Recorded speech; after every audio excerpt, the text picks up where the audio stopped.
통장에 월급이 들어오자마자 대출 원금부터 갚고 계신가요? 빚이 줄어드는 걸 보며 뿌듯해하고 계신가요? 죄송하지만 냉정하게 말씀드리겠습니다. 당신은 지금 돈을 모으는 게 아닙니다. 돈의 가치가 쓰레기가 되는 속도보다 더 빠르게 내 현금을 없애고 있는 중입니다. 부자들은 절대 빚을 무서워하지 않습니다. 오히려 빚을 이용해 당신이 저축한 돈의 가치를 뺏어가고 있죠. 빚을 빨리 갚는 게 미덕이 아니라 금융 문맹일 수도 있다는 사실 생각해 보신 적 있으십니까? 오늘 영상에서는 빚을 갚아야 할 사람과 절대 갚지 말아야 할 사람을 딱 정해드립니다. 이 기준 모르면은 평생 은행의 부품으로 살게 될지도 모릅니다. 오늘 이 20분 남짓한 이야기를 끝까지 듣고 나면 당신이 빚을 바라보는 눈빛은 완전히 달라져 있을 겁니다. 단언컨대 오늘 영상이 당신의 인생에서 수천만 원, 아니 수억 원의 가치를 지켜줄 겁니다. 2024년 연말 입사 동기인 김대리와 박대리가 회사에서 똑같이 성과급 3천만 원을 받았습니다. 두 사람 모두 3년 전 소위 영끌을 해서 서울 외곽의 아파트를 샀고 똑같이 3억 원의 주택담보대출이 있는 상태였습니다. 여기서 두 사람의 선택이 갈립니다. 김대리는 생각합니다. 요즘 금리가 너무 올라서 무섭다. 빚부터 없애자. 빚이 있으면 잠이 안 오니까. 그래서 김대리는 성과급 3천만 원을 몽땅 털어 대출 원금을 갚았습니다. 통장 장호는 0원이 됐지만 마음만은 홀가분했죠. 은행 이자를 아꼈다는 생각에 뿌듯해하며 잠들었습니다. 반면 박대리는 조금 다르게 생각했습니다. 어차피 30년 만기 대출인데 지금 당장 갚는다고 내 삶이 달라지나? 차라리 이 돈을 굴려보자. 박대리는 3천만 원을 갚지 않고 미국 S&P 500 지수 추종 상품과 우량주에 분산 투자했습니다. 주변에서는 다들 미쳤다고 했죠. 야, 금리가 얼만데 빚을 안 갚고 투자를 해? 그러다 망하면 어쩌려고 그래? 자, 1년 뒤 어떤 일이 벌어졌을까요? 빚을 갚은 김대리의 자산은 그대로입니다. 물론 1년치 대출 이자 약 120만 원 정도를 아꼈겠죠. 그게 전부입니다. 하지만 투자를 선택한 박 대리는 어땠을까요? 2025년 시장 상황을 가정했을 때 박 대리의 3천만 원은 5,200만 원이 되어 있었습니다. 수익금만 2,200만 원, 김 대리가 아낀 이자 120만 원에 무려 18배가 넘는 돈을 벌어들인 겁니다. 결과만 놓고 보면은 김 대리는 패배했습니다. 성실하게 빚을 갚은 죄밖에 없는데 가만히 앉아서 벼락거지가 된 기분을 느껴야 했죠. 도대체 김 대리는 무엇을 잘못한 걸까요? 열심히 살지 않아서일까요? 절약 정신이 부족해서일까요? 아닙니다. 김 대리의 잘못은 딱 하나입니다. 이자율보다 훨씬 중요한 단 하나의 기준을 몰랐다는 것. 바로 그 무지가 김 대리를 가난하게 만든 겁니다. 많은 분들이 지금쯤 이렇게 반문하실 겁니다. 에이, 그건 결과론적인 이야기지. 뭐 투자가 망할 수도 있잖아. 빚 갚는 건 확실한 이득이고 투자는 도박 아니야? 맞습니다. 아주 정확한 지적입니다. 저도 무책임하게 빚내서 투자해라, 영끌해서 코인 사러 가라는 뜬구름 잡는 소리를 하려는 게 아닙니다. 그런 무모한 이야기는 사기꾼들이나 하는 겁니다. 제가 오늘 하려는 이야기는 도박이 아니라 계산에 관한 이야기입니다. 감정이 아니라 수학에 관한 이야기입니다. 여러분이 지금 겪고 있는 그 불안감, 월급은 그대로인데 이자는 오르고 집값은 떨어질까 무섭고 그렇다고 투자를 안 하자니 나만 뒤처지는 것 같고 이 지독한 인지부조화와 스트레스, 이걸 해결할 수 있는 명확한 기준점이 있습니다. 지금부터 우리는 낡은 상식을 깨부술 겁니다. 빚은 악이다 라는 도덕책 같은 소리는 쓰레기통에 버리십시오. 자본주의 사회에서 빚은 악이 아니라 다루기에 따라 나를 태워주는 로켓이 될 수도, 나를 태워주기는 폭탄이 될 수도 있는 도구일 뿐입니다. 부자들은 이 도구를 이용해 더 큰 부자가 되는데 왜 우리는 이 도구를 무서워하며 피하기만 할까요? 그 기회를 어떻게 잡아야 하는지, 그리고 빚을 갚지 않고도 어떻게 마음 편하게 두 다리 뻗고 잘 수 있는지 지금부터 그 시크릿 코드를 하나하나 풀어드리겠습니다. 자, 심호흡 한번 하십시오. 이제 당신은 은행의 노예가 아니라 은행을 이용하는 주인이 될 준비를 마쳤습니다. 첫 번째 단계, 당신이 왜 지금 이렇게 괴로운지 그 진짜 이유부터 파헤쳐 보겠습니다. 준비되셨나요? 영상 본격적으로 시작하기 전에 구독과 좋아요는 영상 제작에 큰 힘이 됩니다. 재미있고 알찬 정보로 보답하겠습니다. 자, 다시 김대리와 박대리의 이야기로 돌아가 보겠습니다. 방금 전 빚을 다 갚은 김대리가 승리자처럼 보이지 않는다고 말씀드렸죠. 왜일까요? 김대리의 밤은 생각보다 평온하지 않았습니다. 빚은 사라졌지만 그날 밤 김대리가 스마트폰으로 본 뉴스는 이런 거였습니다. 코스피 연일 상승세, 개미들 환호, 비트코인 또다시 신고가 경신, 강남 아파트 바닥 찍고 반등 조짐. 김대리의 심정이 어땠을까요? 가슴 한 구석이 서늘해집니다. 잠깐만. 나 지금 전 재산 털어서 빚 갚았는데? 나 이제 투자할 돈 한 푼도 없는데? 자신이 빚을 갚느라 쓴 그 3천만 원이 뉴스 속에서 5천만 원, 1억 원으로 불어나고 있는 것 같은 환영이 보이기 시작합니다. 분명히 빚을 갚았는데 무거운 짐을 내려놓았는데 이상하게도 남들은 다 앞으로 뛰어가는데 나만 제자리에 멈춰 서 있는 것 같은 그 끔찍한 소외감. 우리는 이걸 포모라고 부르죠. 반대로 빚을 안 갚고 투자를 선택한 박 대리는 행복했을까요? 천만의 말씀입니다. 박 대리도 지옥을 맛봤습니다. 주가가 조금만 떨어져도 심장이 덜컥 내려앉습니다. 미국 연준 의장이 금리를 더 올릴 수 있다는 말 한마디만 해도 밥맛이 뚝 떨어집니다. 매달 통장에서 빠져나가는 대출 이자가 아까워서 미칠 지경입니다. 아, 그냥 욕심 부리지 말고 빚이나 갚을 걸 그랬나? 이러다 원금까지 까먹으면 우리 가족은 어떡하지? 자, 여러분, 지금 이 영상을 보고 계신 여러분은 김대리입니까? 아니면 박대리입니까? 아마 대부분은 그 중간 어디쯤에서 매일매일 줄타기를 하고 계실 겁니다. 월급날 아침 9시 통장에 월급이 입금됐다라는 문자가 옵니다. 그리고 불과 10분 뒤 신용카드사에서, 은행에서 관리비로 순식간에 로그아웃 해버리는 내 돈. 남은 잔고를 보며 안도의 한숨을 쉬다가도 점심시간에 동료가 어제 주식으로 얼마 벌었다는 얘기를 하면은 갑자기 밥알이 모래알처럼 느껴지는 그 기분. 우리는 왜 이렇게 괴로운 걸까요? 단순히 빚이 많아서? 아니면 돈을 많이 못 벌어서? 아닙니다. 여러분이 지금 힘든 진짜 이유는 불확실성 때문입니다. 내가 지금 하고 있는 이 행동이, 빚을 갚는 이 선택이, 혹은 투자를 하는 이 선택이 맞는지 틀리는지 확신이 없기 때문입니다. 마치 안개 낀 고속도로를 달리는 기분일 겁니다. 속도를 내자니 사고가 날 것 같고, 멈춰 서자니 뒤에서 누가 들이받을 것 같고, 이러지도 저러지도 못하는 사이에 여러분의 멘탈은 서서히 하지만 확실하게 무너져 내리고 있는 겁니다. 많은 경제 전문가들이 방송에 나와서 이렇게 말합니다. 지출을 줄이세요. 라떼 효과 아시죠? 커피값 아껴서 빚 갚으세요. 가계부를 쓰세요. 죄송하지만 다 헛소리입니다. 여러분이 지금 커피를 너무 많이 마셔서 부자가 못 되는 걸까요? 아니요. 여러분은 이미 충분히 아끼고 있습니다. 점심값 아끼려고 구내식당 가고 택시비 아까워서 이제 10,000원 버스 타고 출근합니다. 여러분의 노력 부족이 아닙니다. 의지박약도 아닙니다. 진짜 문제는 게임의 룰이 바뀌었다는 걸 아무도 알려주지 않았다는 겁니다. 과거 우리 부모님 세대는 심플했습니다. 은행 이자가 연 10%가 넘던 시절이었습니다. 그때는 빚이 있으면은 무조건 갚는 게 정답이었고 은행에 돈을 넣어두는 게 최고의 투자였습니다. 고민할 필요가 없었죠. 열심히 벌어서 이제 갚으면은 부자가 됐으니까요. 하지만 지금은 어떤가요?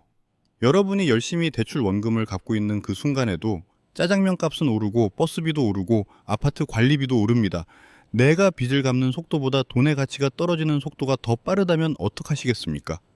열심히 뛰고 있는데 내가 달리는 러닝머신이 뒤로 가고 있다면요? 우리는 지금 선택의 기준이 없는 상태로 바다 한가운데 떠 있는 겁니다. 나쁜 빚과 좋은 빚을 구분하지 못하고 그저 빚은 무서운 거니까 빨리 없애야 해 라는 막연한 공포심에 사로잡혀 있거나 반대로 남들이 다 하니까 나도 영끌해야지 라는 막연한 탐욕에 휘둘리고 있을 뿐입니다. 이걸 해결하지 않으면은 여러분이 연봉 1억을 받아도 로또에 당첨돼도 불안감은 절대 사라지지 않습니다. 감정이 아니라 철저하게 숫자로 계산된 이성적인 기준이 있다면 얼마나 편할까요? 제가 오늘 그 매뉴얼을 드릴 겁니다. 우리 머릿속에 뿌리 깊게 박혀있는 아주 오래된 고정관념이 있습니다. 빚지면 패가 망신한다. 남의 돈 무서운 줄 알아라. 과연 이 말이 2026년 대한민국에서도 여전히 진리일까요? 만약 제가 빚을 갚지 않는 것이 오히려 돈을 버는 것이다 라고 말한다면 심지어 대출을 갚는 행위가 내 자산을 갉아먹는 자하의 행위일 수도 있다고 말한다면 믿으시겠습니까? 가장 큰 이유를 하나 알려드리겠습니다. 1995년 짜장면 한 그릇은 1,500원이었습니다. 2026년 지금은 어떤가요? 동네 중국집에 가면은 평균 8,000원, 강남 같은 곳은 10,000원이 훌쩍 넘습니다. 30년 사이에 가격이 5배가 넘게 뛰었죠. 우리는 이걸 물가가 올랐다고 표현합니다. 하지만 금융의 눈으로 보면 이건 완전히 다른 이야기가 됩니다. 물가가 오른 게 아니라 돈의 가치가 쓰레기가 됐다는 뜻입니다. 여러분이 만약 1995년에 친구한테 150만 원을 빌렸다고 칩시다. 그때는 그 돈으로 짜장면 1,000그릇을 사 먹을 수 있었습니다. 엄청난 큰 돈이었죠. 그런데 30년이 지난 오늘 그 친구에게 원금 150만 원을 갚는다면 어떨까요? 지금 그 돈으로는 짜장면 200그릇도 못 사 먹습니다. 친구 입장에서는 피가 거꾸로 솟을 일이죠. 분명 같은 150만 원을 돌려받았는데 실제 가치는 5분의 1 토막이 났으니까요. 여기서 아주 중요한, 하지만 아무도 학교에서 가르쳐주지 않는 자본주의의 비밀이 나옵니다. 인플레이션, 즉 돈의 가치가 떨어지는 현상은 돈을 빌려준 사람, 채권자에게는 지옥이지만 돈을 빌린 사람, 채무자에게는 최고의 축복이라는 사실입니다. 시간이 지날수록 내가 갚아야 할 빚의 실질적인 무게는 공기처럼 가벼워지기 때문입니다. 우리는 평생 빚을 지는 게 도덕적으로 타락한 것처럼 세뇌당해 왔습니다. 죄송하지만 그건 가난한 사람들을 위한 도덕책에나 나오는 이야기입니다. 부자들의 교과서에는 전혀 다르게 적혀 있습니다. 빚은 인플레이션을 방어하는 가장 강력한 방패다. 이해를 돕기 위해 옛날 이야기 하나만 들려드리겠습니다. 두 명의 농부가 있었습니다. 두 농부 모두 은행에서 쌀열 가마니를 빌려 농사를 시작했습니다. 첫 번째 농부는 성실함의 아이콘이었습니다. 가을에 추수를 하자마자 먹을 식량만 딱 남겨두고 모든 쌀을 은행에 가져다 줬습니다. 아이고, 빚이 있으니 잠이 안 와서 빚을 다 갚은 그는 2달이 뻗고 잤지만 남은 쌀이 없어 다음 해 농사 규모를 늘리지 못했습니다. 10년 뒤에도 그는 여전히 쌀열 가마니를 짓는 소박한 농부였습니다. 두 번째 농부는 조금 뻔뻔했습니다. 추수를 했지만 은행에는 이자만 찔끔 갚았습니다. 원금은 나중에 천천히 갚을게요. 그리고 남은 쌀을 팔아 엿밭을 샀고 최신식 트랙터를 샀습니다. 사람들은 손가락질했습니다. 저 사람 빚쟁이래. 하지만 10년 뒤 어떻게 됐을까요? 쌀값은 폭등했고 돈의 가치는 떨어졌습니다. 그가 처음에 빌린 쌀10 가마니의 빚은 이제 쌀 반 가마니 정도의 가치밖에 안 됩니다. 반면 그의 농장은 10배로 커져 있었죠. 그는 빚을 갚는 대신 빚이라는 트랙터 위에 올라타 자산을 굴린 겁니다. 여러분, 2026년의 대한민국도 이 농장과 똑같습니다. 김대리가 성실한 첫 번째 농부였고 박대리가 뻔뻔한 두 번째 농부였습니다. 김대리는 자기 돈으로 은행의 빚을 없애버렸지만 동시에 자기를 부자로 만들어줄 종잣돈이라는 씨앗까지 먹어치워 버린 겁니다. 반면 박대리는 빚을 유지하면서 인플레이션이라는 파도에 올라탔습니다. 물론 여기서 오해하시면 안 됩니다. 제가 지금 카드값 연체해서 명품 백 사라고 하는 게 절대 아닙니다. 그거는 자살 행위입니다. 우리는 빚을 두 가지로 아주 냉정하게 구분해야 합니다. 바로 착한 빚과 나쁜 빚입니다. 나쁜 빚은 여러분이 잘 아는 겁니다. 고금리 카드론, 리볼빙, 자동차 할부, 마이너스 통장으로 떠나는 해외여행. 이런 것들은 여러분의 미래를 갉아먹는 암세포입니다. 금리가 높고 사자마자 가격이 떨어지는 소비재를 사는 데 쓴 돈이죠. 이건 1초라도 빨리 갚는 게 정답입니다. 신장 하나를 팔아서라도 갚아야 합니다. 하지만 착한 빚은 다릅니다. 3가지 조건이 맞으면 그건 빚이 아니라 자산입니다. 첫째, 감당할 수 있는 낮은 금리일 것. 둘째, 내가 자고 있는 동안에도 가치가 오르는 자산을 샀을 것. 셋째, 그리고 무엇보다 시간이 내 편일 것. 여러분이 가지고 있는 주택담보대출 한번 들여다보십시오. 만약 30년 만기에 고정금리 3에서 4%대라면 이건 은행이 여러분에게 제발 돈 좀 써주세요 라고 선물한 거나 다름없습니다. 왜냐고요? 앞으로 30년 동안 짜장면 값이 2만 원, 3만 원이 될 텐데 여러분의 빚은 30년 전 가격 그대로 멈춰도 있으니까요. 이런 착한 빚을 조기 상환한다라는 건 황금알을 낳는 거위의 배를 가르는 것과 똑같습니다. 자, 이제 머리가 조금 복잡해지시죠? 그래, 빚이 나쁜 건 아니라는 건 알겠어. 인플레이션이 내 편이라는 것도 알겠고. 그런데 도대체 내 대출이 착한 빚인지 나쁜 빚인지 어떻게 판단하지? 금리가 3%면 착한 건가? 7%면 나쁜 건가? 그 기준이 뭐야? 맞습니다. 가민한 느낌으로 투자하면 안 됩니다. 아주 명확하고 수학적이고 반박 불가능한 숫자가 필요합니다. 이 숫자보다 금리가 높으면은 뒤도 돌아보지 말고 갚아야 하고, 이 숫자보다 낮으면 절대로 갚지 말고 투자를 해야 하는 그 절대적인 기준점. 지금부터 여러분의 모든 금융 고민을 끝내줄 단 하나의 숫자를 공개합니다. 메모장 켜십시오. 이 숫자가 여러분의 10년 뒤 통장 잔고를 결정할 겁니다. 5%. 이것이 여러분의 빚을 쓰레기로 만들지 아니면 황금으로 만들지 결정하는 절대적인 기준점. 바로 마법의 숫자입니다. 이게 도대체 어디서 튀어나온 숫자냐고요? 무당이 점지해준 숫자가 아닙니다. 월가에서 수백 년 동안 검증된 데이터와 여러분의 멘탈이 버틸 수 있는 한계치를 철저하게 계산해서 뽑아낸 재무공학적 안전 마지노선입니다. 원리는 아주 간단합니다. 초등학생도 이해할 수 있습니다. 머릿속에 시소 하나를 그려보십시오. 놀이터에 있는 그 시소 맞습니다. 시소의 왼쪽에는 여러분이 은행에 내야 하는 대출 금리가 타고 있습니다. 그리고 오른쪽에는 여러분이 투자를 했을 때 기대할 수 있는 수익률이 타고 있습니다. 상식적으로 생각해 봅시다. 왼쪽에 탄 대출 금리가 뚱뚱해서 시소가 왼쪽으로 쿵 내려앉으면 어떻게 해야 할까요? 당연히 빚을 갚아야 합니다. 내가 아무리 용을 써서 투자를 해도 은행 이자가 불어나는 속도를 따라잡을 수 없기 때문입니다. 이건 밑 빠진 독에 물 붓기입니다. 반대로 오른쪽에 탄 투자 수익률이 더 무거워서 시소가 오른쪽으로 기운다면요? 이때는 빚을 갚으면 바보가 됩니다.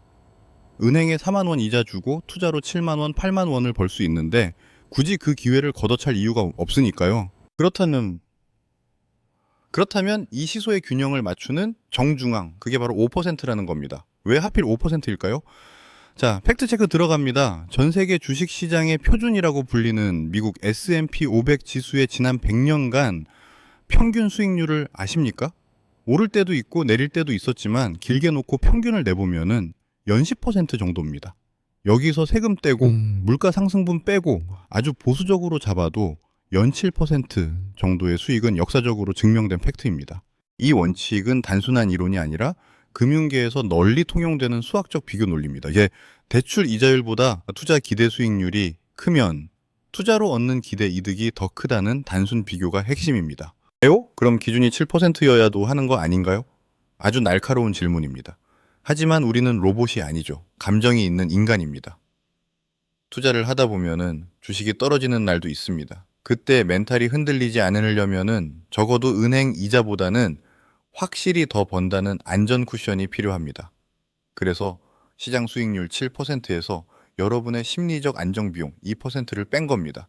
그렇게 나온 숫자가 바로 5%입니다. 자, 이제 스마트폰을 꺼내서 여러분의 대출 금리를 확인해 보십시오. 토스든 카카오뱅크든 은행 앱을 켜서 대출 계좌의 적용 금리를 보십시오. 여러분의 금리가 만약 5.5%, 6%라고 적혀 있습니까? 그렇다면 죄송하지만 여러분은 투자의 천재가 아닙니다. 워런 버핏도 매년 20% 수익 내기가 힘든데 여러분이 6% 확정 이자를 이기면서 마음 편하게 투자한다? 불가능합니다. 이런 분들은 지금 당장 적금 깨고 예금 깨수기고 빚부터 갚으십시오. 그게 세상에서 제일 수익률 좋은 투자입니다. 6%짜리 수익을 확정적으로 먹는 거니까요. 하지만 만약 여러분의 금리가 3.8%, 4.2%, 이렇게 5% 미만이라면 축하합니다. 여러분은 지금 공짜 점심 쿠폰을 쥐고 계신 겁니다. 이런 착한 빚을 조기 상환한다라는 건 돈을 버리는 짓입니다. 생각해 보세요. 은행한테 저 이자 내기 싫어요 하면서 3억 원을 갚아버리는 건 연사 % 수익이 나는 예금 통장에 돈을 넣는 것과 똑같습니다. 반면 그 돈을 갚지 않고 시장에 투자하면 역사적으로 검증된 연 7% 이상의 수익을 기대할 수 있습니다. 4%와 7%해. 고작 3% 차이라고요? 아니요. 이게 10년, 20년 쌓이면 복리라는 마법 때문에 결과는 수억 원 차이가 납니다. 2025년 기준으로 계산해 볼까요? 여러분이 연사 %짜리 대출 이자 1원을 아끼려고 허리띠 졸라매고 빚 갚을 때 그 돈을 S&P 500 같은 지수에 넣어뒀다면은 무려 18원의 기대 수익을 얻을 수 있었습니다. 1원을 아끼기 위해 18원을 버린 셈입니다. 이건 절약이 아닙니다. 이건 금융 문맹이 저지르는 가장 뼈아픈 실수입니다. 자, 이제 기준은 명확해졌습니다. 금리가 5%보다 높으면 갚는다, 낮으면 갚지 않고 굴린다. 너무 쉽죠? 그런데 지금 여러분 표정이 밝지만은 않습니다. 머리로는 알겠는데 가슴 한구석이 찜찜하실 겁니다. 제가 여러분 마음을 읽어볼까요? 그 말이 이론적으로는 맞겠죠. 그런데 그러다가 IMF 같은 경제 위기가 오면요? 주식이 반토막 나면요? 그때는 이자도 못 내고 원금도 날리고 한강 가는 거 아닙니까? 내가 빚 갚는 이유는 돈을 벌고 싶어서가 아니라 그냥 망할까봐 무서워서 그런 건데요? 정말 솔직하고 현실적인 공포입니다. 맞습니다. 투자는 무조건 돈을 벌어다 주는 자판기가 아닙니다. 상승장이 있으면 하락장이 있고 폭락장도 옵니다. 만약 여러분이 아무 대책 없이 오케이 5%보다 낮으니까 풀매수 하고 전 재산을 박았다가 내일 당장 주가가 30% 빠지면 어떡하실 겁니까? 그때도 이건 착한 빚이야 하면서 웃을 수 있을까요? 절대 못 웃습니다. 가정 파탄 납니다. 그래서 이 5%의 법칙을 완성하기 위해서는 반드시 지켜야 할 절대 원칙 하나가 더 필요합니다. 이 원칙 없이 투자하는 건 브레이크 없는 스포츠카를 타는 것과 똑같습니다. 죽으러 가는 거죠. 이걸 모르고 덤비면은 투기가 되지만 이걸 알고 덤비면은 완벽한 계획이 됩니다. 주식시장이 반토막이 나도 여러분의 집과 가족을 안전하게 지켜줄 그 안전장치. 이것은 투기가 아닌 계획입니다. 지금부터 제가 하는 이야기를 듣지 않고 무작정 오케이 5%보다 낮으니까 투자하자 하고 실행 버튼을 누르신다면 장담컨대 1년 뒤 여러분은 한강 다리 위에서 저를 원망하게 될 겁니다. 우리가 해야 할 건 없는 빚을 새로 내서 주식을 사라는 레버리지 투기가 아닙니다. 여러분이 노동으로 번 소중한 돈, 그 돈으로 대출을 갚아버릴지 아니면 굴릴지를 결정하는 자본 배치의 문제입니다. 하지만 아무리 계산기가 투자가 정답이야라고 말해도 현실은 시궁창일 수 있습니다. 갑자기 회사가 망해서 월급이 끊기면요. 가족이 아파서 큰 돈이 필요하면요. 주식 시장이 폭락해서 반토막이 났는데 은행에서는 원리금 갚으라고 독촉 전화가 온다면요. 이때 준비가 안 되어 있으면 여러분은 피눈물을 흘리며 반토막 난 주식을 팔아서 빚을 갚아야 합니다. 이걸 금융용어로 패닉셀링, 즉 망했다고 부릅니다. 그래서 5% 법칙을 실행하기 전 반드시 통과해야 할 죽음의 관문 3가지를 준비했습니다. 이 3가지 체크리스트 중 하나라도 아니오가 나온다면은 투자는 꿈도 꾸지 마십시오. 그냥 빚 갚으세요. 그게 여러분을 살리는 길입니다. 첫 번째 관문, 6개월치의 방패입니다. 최소 6개월치 원리금과 생활비를 현금으로 쥐고 있으세요. 이건 투자의 종잣돈이 아닙니다. 이건 여러분의 목숨값입니다. 예를 들어 한 달에 대출 원리금으로 200만 원, 생활비로 300만 원이 나간다고 칩시다. 합이 500만 원이죠? 그럼 통장에 최소 3천만 원은 비상금 명목으로 넣어두고 이 돈은 죽어도 건드리면 안 됩니다. 주식이 반토막 나도 회사가 잘려도 이 6개월치 방패가 있으면은 여러분은 버틸 수 있습니다. 존버는 정신력으로 하는 게 아닙니다. 현금으로 하는 겁니다. 이 방패 없이 투자를 시작한다? 그건 전쟁터에 팬티만 입고 나가는 것과 똑같습니다. 두 번째 관문, 고정금리인가 변동금리인가? 여러분의 대출금리가 지금은 4%여도 만약 6개월마다 바뀌는 변동금리라면 절대로 안심하면 안 됩니다. 지금 같은 고금리 시대에 변동금리는 시한폭탄입니다. 내가 투자 수익률 7%를 목표로 세팅했는데 갑자기 대출금리가 7%, 8%로 치솟으면 모든 계획이 박살납니다. 최근 주택담보대출 금리가 7%대까지 치솟았다는 보도도 나오고 있습니다. 국내 주요 은행의 주담대 고정, 변동금리가 상단 기준 6%대 초반까지 올라간 상황이 확인됐습니다. 이럴 때 고정금리와 변동금리의 차이가 크게 드러나게 됩니다. 고정금리는 대출 기간 동안 이자율이 변하지 않아 매달 내야 할 비용이 일정합니다. 반면 변동금리는 기준금리나 시장금리에 따라 3개월, 6개월 주기로 변할 수 있고 금리가 오르면 이자 부담도 바로 늘어나는 구조입니다. 여러분의 대출이 5년, 10년 동안 금리가 변하지 않는 고정금리일 때만 이 전략은 유효합니다. 변동금리라면은 죄송하지만 리스크가 너무 큽니다. 일단 갚아서 변동성을 줄이는 게 낫습니다. 세 번째 관문, 중도 상환 수수료입니다. 이건 반대로 빚을 갚으려는 분들이 꼭 체크해야 할 함정입니다. 나 그냥 마음 편하게 빚 갚을래 하고 큰 돈을 은행에 가져갔는데 은행 직원이 웃으면서 말합니다. 고객님, 지금 갚으시면은 벌금 내셔야 합니다. 이게 무슨 황당한 소리냐고요? 은행 입장에서는 여러분이 이자를 계속 내줘야 돈을 버는데 일찍 갚아버리면 손해잖아요. 그래서 중도 상환 수수료라는 벌금을 매깁니다.